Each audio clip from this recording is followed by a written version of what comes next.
right? One of the cool things about us as human beings is that we are created for relationships and for joy, right? So if you can spend time with someone and offer them relationship and joy, you are supporting what they were created to be, right? And so, right, I mean, a lot of this is really best done with the ears, right? I often say that pastoral work is mostly done with the ears and rather than with the mouth or with, with something else. But, even then there's a time for feedback and for telling your own story, and also for helping people listen to themselves, right? So this is all just a natural part of fellowship, something that feels like it's hard to do these days, but obviously, right, thanks to Zoom and also all these other sorts of electronics, or just go sit on somebody's front yard and have them, talk through the window. Fellowship feels odd. There you go. Number 3, breaking bread together. This is one of the hardest parts of our current situation. Interestingly, someone sent me a link this morning that suggested that, eating together outdoors is actually one of the safer things we could do together. So, maybe we could start having the picnic rather than the picnic after the service together. We might not have the service together, but we could have the picnic. Who knows, right? But for the most part, fellowship and breaking bread are not the usual options in the form we're used to.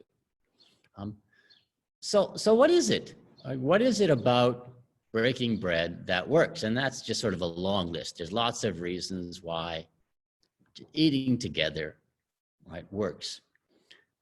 But one of the really basic things about eating together and just, sitting across the table or, across the lawn from somebody and eating together is that we get to treat each other as human beings, right? Basic politeness.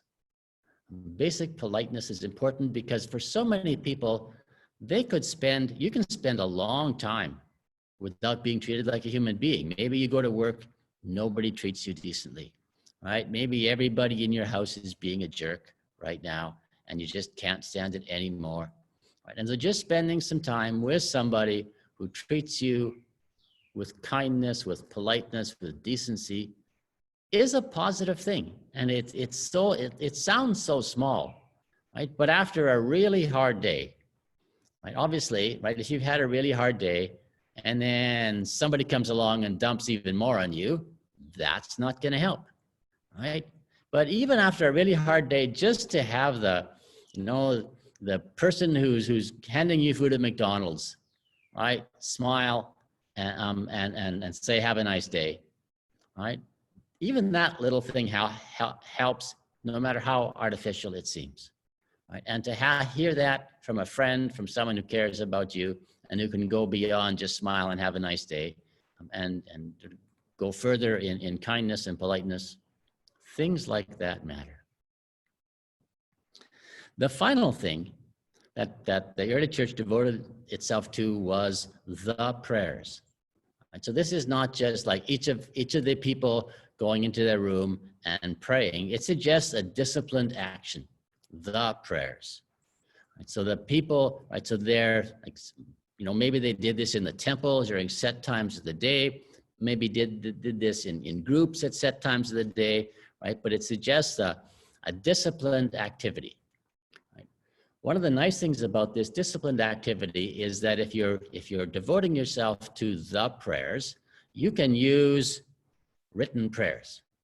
Sometimes it's difficult to make stuff up, right? Well, I don't know what to say to God, right? Well, you got a whole book in the Bible called the Psalms, and it's full of stuff you can say to God.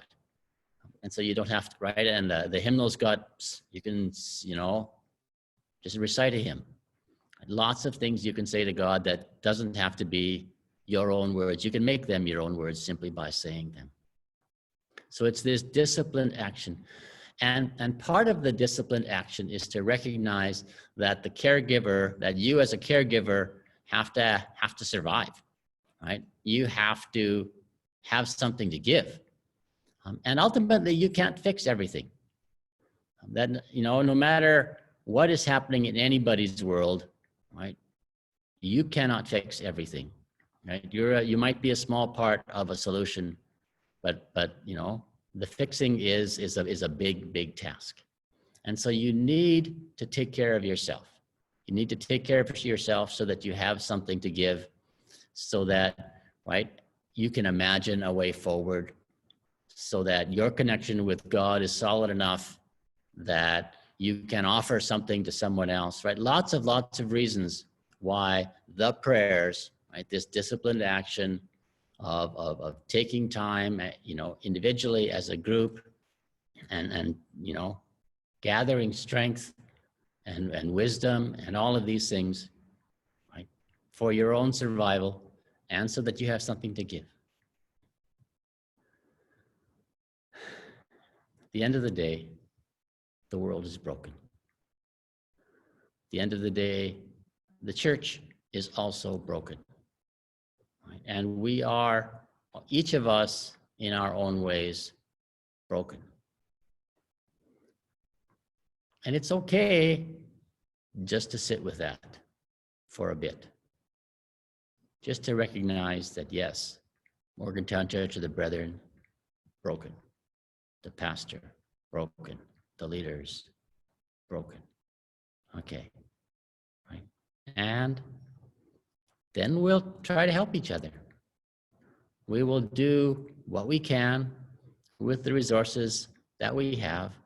We will let God do what God can, or God will, or God chooses, and right. But we can be part of that. We can be part of this grand solution, right? By devoting ourselves to the teachings of the apostles, to fellowship, to breaking bread, and the prayers. Amen.